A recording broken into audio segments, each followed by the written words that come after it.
And then they tell us that if we didn't read the fine print, they just wanted to retell that although they are not strippers, if we do decide to take their tops off, they cannot say no.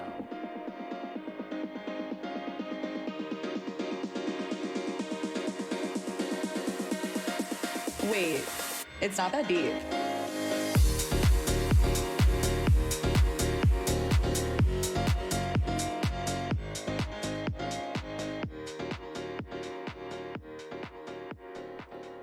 Hello, everybody, and welcome back to Not That Deep. I am so excited to be back in the studio today. I just came back from a bachelorette party for one of my best friends, Carly. It was so much fun. It was my first ever bachelorette, which means I kind of had no standards, but also all the standards in the world. I don't know. Everyone was saying it was like their favorite bachelorette because they had been to all these different bachelorettes. And I think it might be my favorite bachelorette ever. Like, it's going to be hard to top it because also I've never been to any others, but also I don't really know how you would top it. Like, it was the perfect amount of balance. I think that's super important. At least I'm learning that's important in a bachelorette, because I think sometimes there's so much pressure to always have an activity or something for people to be entertained by. And what this weekend really accomplished and did really well was having downtime. And like, the downtime was accounted for, which is why it was so smart. Carly's sister planned everything, and like, she had a lot planned out to a T, but she even had downtime planned out to a T. So like, she factored that in, and it was just so smart. Like, it was so funny because she sent us an itinerary that was so cute, and in it she called us the beaches because it was very beach themed. We were in Folly Beach, and one of the line items was the beaches sleep, or like, the beaches have downtime. And when it came to it, like, she just was on it. Like, the beaches were ready for downtime. When the itinerary said the beaches were going to be ready for downtime, it was bloody brilliant. And the reason that my voice is the way it is because I think we were just screaming chain smokers for 3 days. Chain smokers we were listening to, and chain smoking we were doing. No, just kidding. We weren't chain smoking, but I think it sounds like I am, or that I did. Some of my friends love cigs. I like a cig. There's a difference between like a light cigarette and like a cigar, you know? Like, if you're doing a cigar night, strap your boots in, ladies and gentlemen, because you're going to smell bad. Your teeth are going to hurt for whatever reason, and you're just going to feel horrible. Because I feel like with cigars comes like bourbon or whiskey, and I'm talking as if I do that pretty frequently. I really don't, but I just think those two pair well. Whereas a cigarette, a cigarette can just be a light glass of wine, 17 tequila sodas, 8, I almost said Coke and Pepsis, 8 Jack and Cokes. You know, it's very diverse, the amount of drinking that goes along with a cigarette versus what happens with a cigar. So a cigarette, all of a sudden you're 8 cigs deep and you're like, but I've only had 2 tequilas, you know, not a ton of math involved. But no smokes. No cigs were actually smoked by me, but a lot of other supplements were taken, and we had a jolly good time. And so one of the main reasons why I wanted to podcast today was not only because my voice sounds so raspy, and it is the perfect amount of rasp that I want to remember it like this forever. I'm so jealous of people that have a naturally raspy voice without it hurting, because right now my voice is raspy, but it doesn't hurt.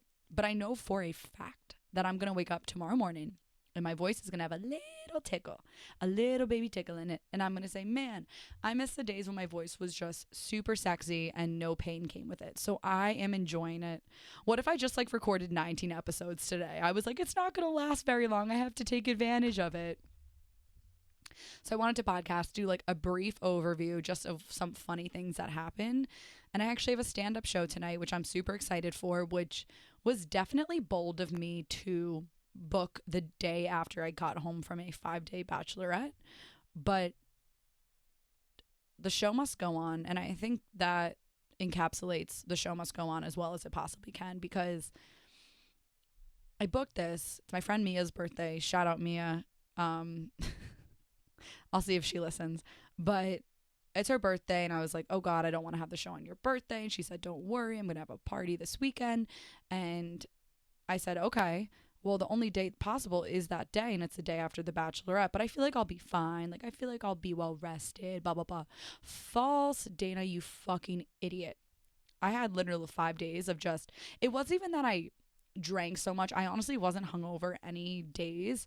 But being on for more than 48 hours is exhausting. I don't care who you're with. I don't care if you're having the time of your life. It is tiring, and I think it catches up to you at some point. And I'm grateful that it just caught up to me in like the form of tiredness, and I'm not like extra anxious or like a little depressed. Like, it honestly just transforms into tiredness. But I flew home on Tuesday morning, and I got back to the city around 12:30, slept the entire flight. I didn't even know we took off. Like, it was one of those like, get to my seat, obsessed. I also was all the way in the back in the window right next to the bathroom. So there was no getting out. Thank God. I was either pissing my pants or sleeping, and I chose the latter. So, Baruch Hashem. Get off, and I'm like, well, it is like only 2:00. Like, I might as, or like 12:30, whatever it was. I might as well go to the office, because technically we go in on Tuesdays. So, like, I would never call myself a goody two-shoes. I don't think I'm a goody two-shoes, but I think I will. I do like to prove myself and like my loyalty. And so I decided to go in. And my hair was in a, how you say, rat's nest. It was frizzy galore. I didn't shower that morning. I showered the day before rather. I wore the same outfit that I wore the week prior, because I left from the office to the airport. So there was a lot of Groundhog's Day going on. And I had a one-on-one with my manager around 2:30. So I come in, I make it just for 2:30, and I'm sitting there, and I'm thinking to myself, holy mother of God, I am so exhausted. And she's talking to me, and she's telling me really helpful information, and I'm listening real good. I am. And I'm like, oh God, I need to fall asleep right now. But like, Dana, like, just fight it for 30 more minutes. Like, you got it. Like, I'm also obsessed with my manager. So like, I would have taped my eyes open for her if I had to. And so she's talking to me. We're talking about like really great stuff. And then she just goes, Dana, I feel like you should just go home and like take a nap, take a shower. And I was like, oh my God, she is so on point. And I think I'm doing such a good job hiding it, of how chill I am. And like, yeah, I just went to a 5-day bachelorette and now I'm here straight from the airport, like that sort of thing. And she's like, no, babe, like, you need to go take a shower. And like, I wasn't even embarrassed, because she got it. Like, you know, like, she wasn't like, shame from Handmaid's Tale. She fully understood that I was in the trenches, and she was like, you need to be your spunky self, and you're not your spunky self. Hold on, I'm taking a sip of water. My spunky self is going to take a sip of water. Hold on. And I said, you're so right. Let me go home. So then I go home. Oh, and I pass out for 15 hours. So I went to bed around like 5. Saw my roommate, hi, into bed, peed around 8, and then woke up the next morning at 8:15. This was no joke. Like, thy body was tired. And so I was happy that I was able to rest and give it what it needed. But then I was like, wait, what if I was a mom and like had kids to come home to and had to make someone else a meal? Like, I just have so many worries about the future. And the main one is, how am I going to get my sleep? Because I'm obsessed. So a really funny story that I want to talk about that I'm probably going to bring up tonight during stand-up. So I figured it would be a good way to like practice telling the story in a more extended form, is on one of our last nights, it was like the second to last night. It was like our chill pool day. It was after the boat day also. And then nap time was incorporated for the beaches. Post boat day, pre-barbecue. So we had ordered cocktail boys, And so the idea of cocktail boys, at least in Folly Beach where we were, is that, I mean, or anywhere, if you order cocktail boys anywhere, the expectation is that one, they're hot, two, they can grill, three, they can make a mean drink, right? What are you hiring them for? Eye candy, food preparation, and drink preparation. There's really not that much else that we can't provide ourselves, because we can provide the vibes. We just need someone to like work on the background shit so that we can like continue to vibe on our own. So in walks these two absolute fours. Fours is generous. These fours of Folly Beach. So these are fours at Folly Beach, which for reference, these are -11s in New York. And this would equate to probably a 6.5 in Alabama. So we're not talking, hot. We're not talking Zac Efron. We're not even talking like ugly hot like Pete Davidson. We're just like, God damn it, did we get the bottom of the barrel? My God. So they show up and they tell us that they actually don't grill, which that is a man's job. Like, that is fully just a man's job. Women are not meant to stand at a grill. And then they tell us that if we didn't read the fine print, they just wanted to retell that although they are not strippers, if we do decide to take their tops off, they cannot say no. What? They fully tell us this, and we're like, what the literal fuck? And so I immediately start thinking about the opposite of that, right? So what if I'm working as like a cocktail girl, as a part of like a bachelor franchise, and I get ordered to go to this bachelor party, and I show up and I'm like, hey guys, just so you know, it is in the fine print, not sure if you missed it, but if I am not a certified stripper, but if you guys try to take my shirt off, I cannot say no. Hello, Law and Order SVU. Are we serious here? Like, this would have been such a crazy thing to happen if like the roles were reversed. Am I right? And so obviously, because it's in the fine print, we did it. So we were like taking their shirts off even though they said no. And it was so crazy because like I just felt like such a politician. Like, in that state, I was finally like, I think I could run for Congress. It was such like a sense of power yet abuse, and it was absolute bananas that this was even happening. And then they like really overstayed their welcome and made me realize like men are kind of liars. Like, why did you tell us that you could grill? Like, I was just so annoyed by that.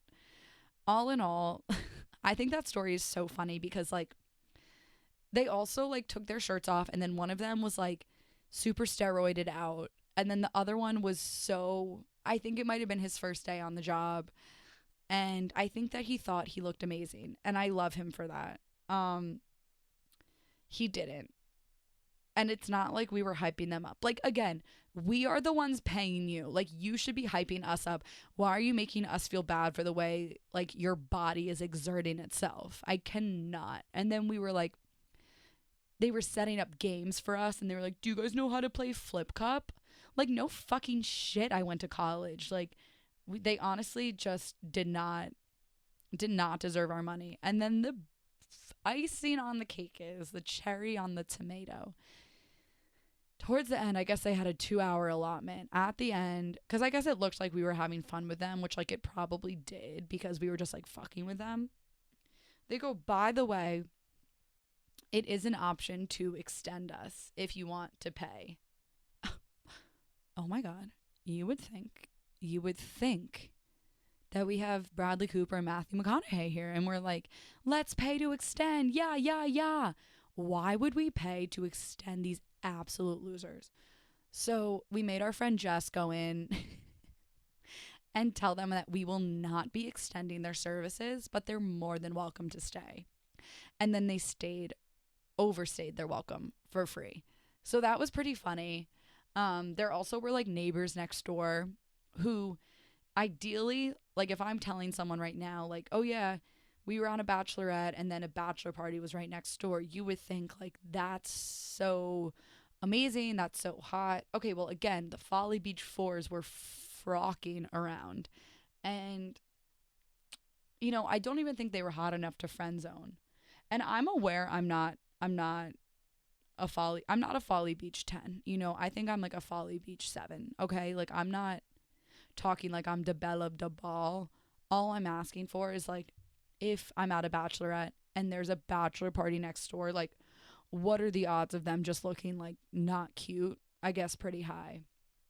So no one hooked up with them, which was a real shame, but also really, really mature of us, because I think that if someone did hook up with the boys next door, it just would have been a next level of shame, shame, shame. And it would not have been worth it.